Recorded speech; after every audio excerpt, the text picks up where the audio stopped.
can see the glazing that was done in factory. These little spots and this darker stain here. This was likely some sort of asphaltum or something like that that was put on top to highlight grain patterns that aren't really there.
kind of butterfly.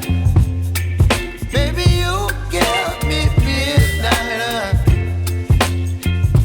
You whip up my appetite. Don't leave me here high and dry. Oh, well, I don't wanna jinx it, baby, and twist myself at the spine. Don't wanna overthink it, baby. It's just twist your body and mine. Baby, you give me ice and fire. You're giving me wind and rain. You're some kind of butterfly. Baby, you give me midnight. You whip up my appetite. Don't leave me here high and dry. Oh, but I don't wanna jinx it, baby. Let's not get ahead of my time. Oh, but I don't wanna miss you, baby. So I stand up and speak just my mind. Oh.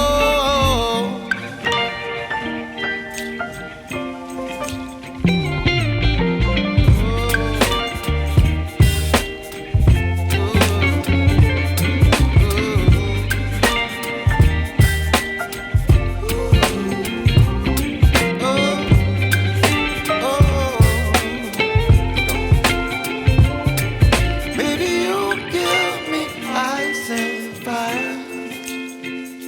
You're chilling wind and rain. You're some kind of butterfly. Baby, you give me midnight. You whip up my appetite.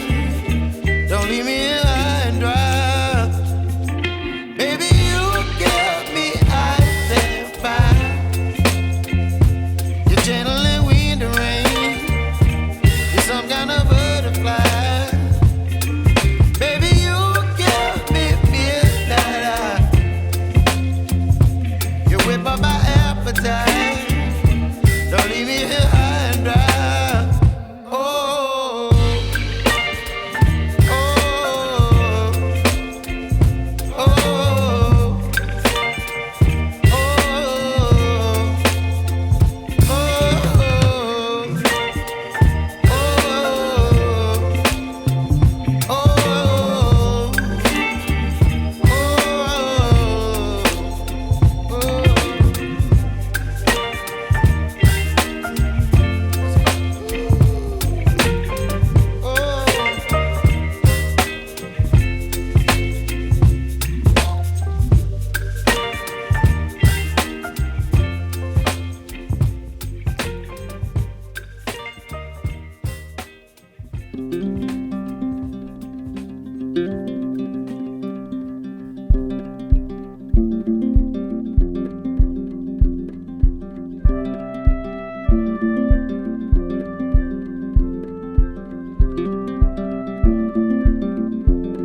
speed where we are in the finishing process. So we've got one coat of garnet shellac on the top of the cabinet. The rest of the cabinet needs a coat. And then sand all that down, give it either 2, maybe 3 more coats of shellac, probably closer to 2. And then flatten those coats pretty good. I'll do a little bit of detail fill work and some things.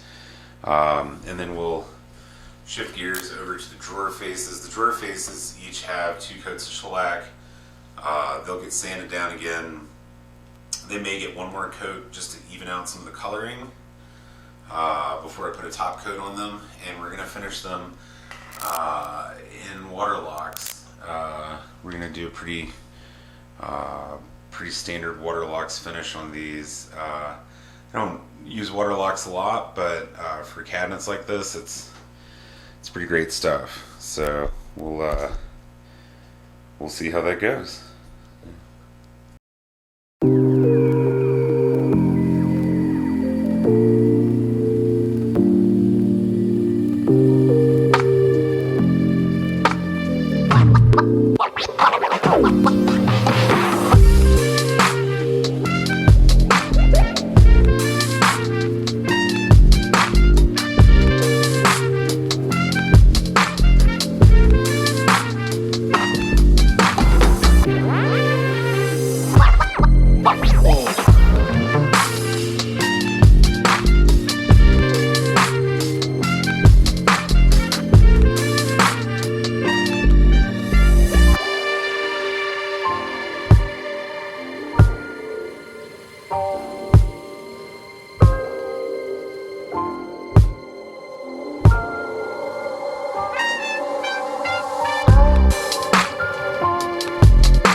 Okay, I want to take just a second and sort of bring you up to speed on where I'm at in the finishing process. So everything has gotten at least 2 coats of shellac. I think we actually went to 3 or 4 on the top because just had some different issues that I was kind of working through there. Then everything has been taken down with a red Scotch-Brite, and then a coat of traditional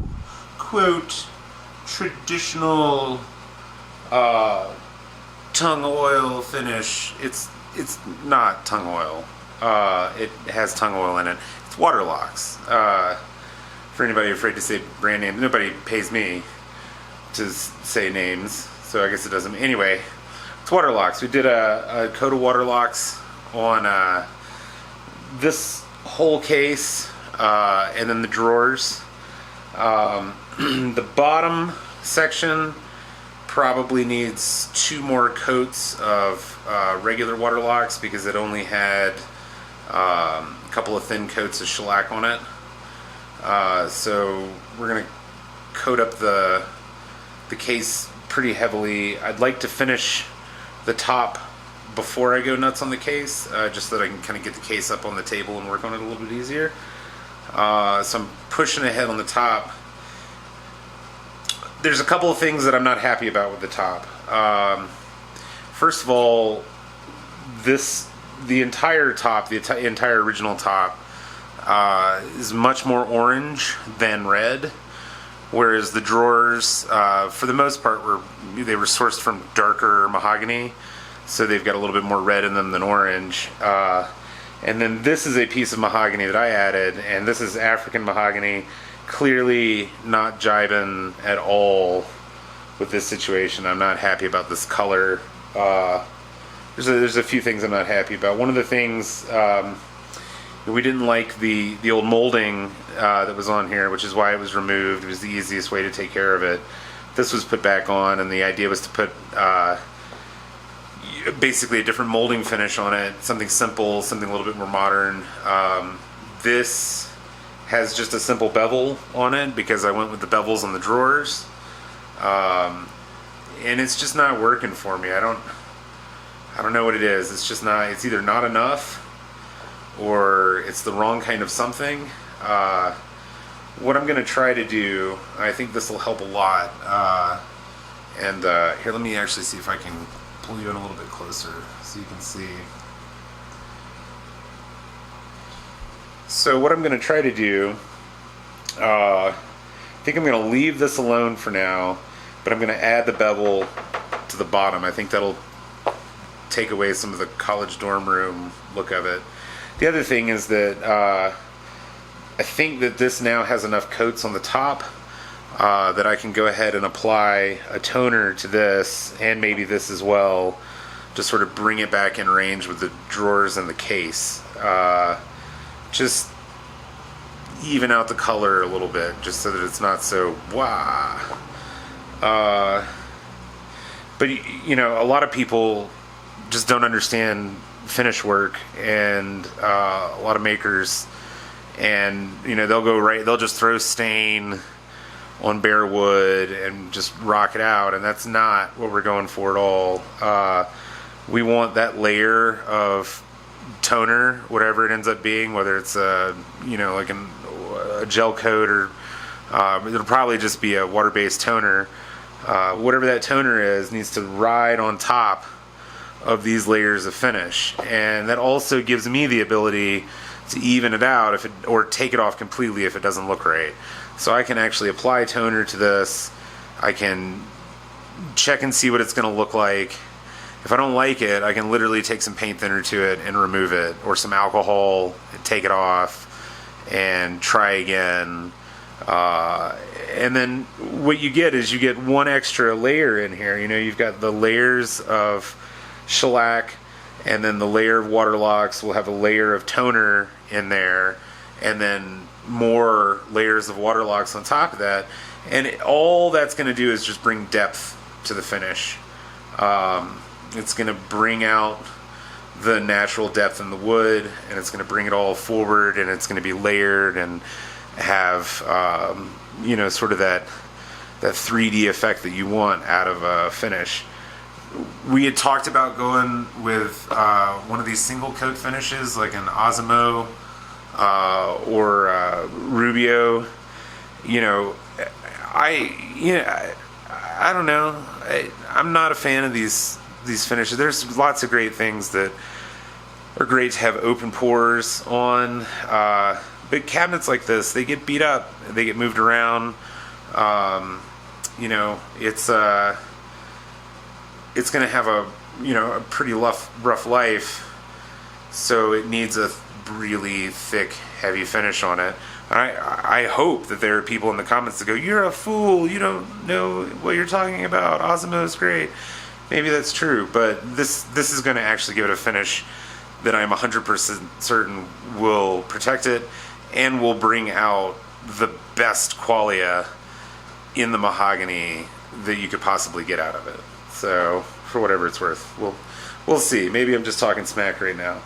But yeah, so we're gonna mess around with this molding, and we're gonna mess around with the color of the molding, and then maybe the top, and then we will get back to applying coats of finish.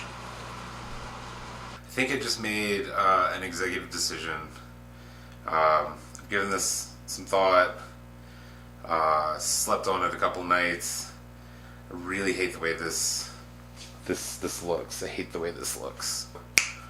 We're gonna go a little extreme on this, and we're gonna put a big old 45-degree bevel.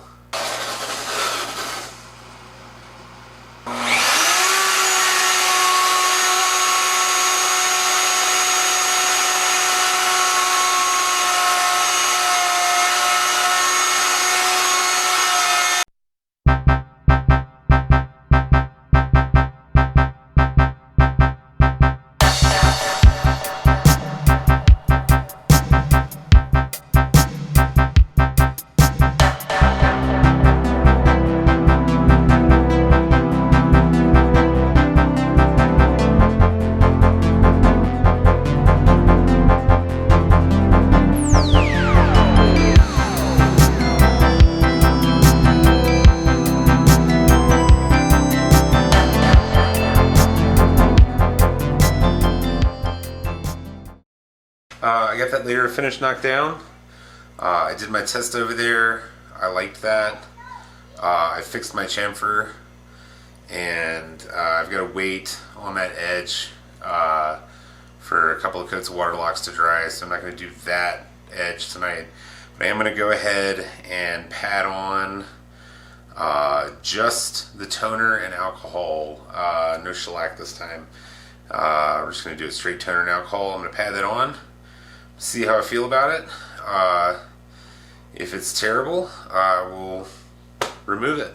But I'm going to put it on there, and we're going to see. So, brush fingers.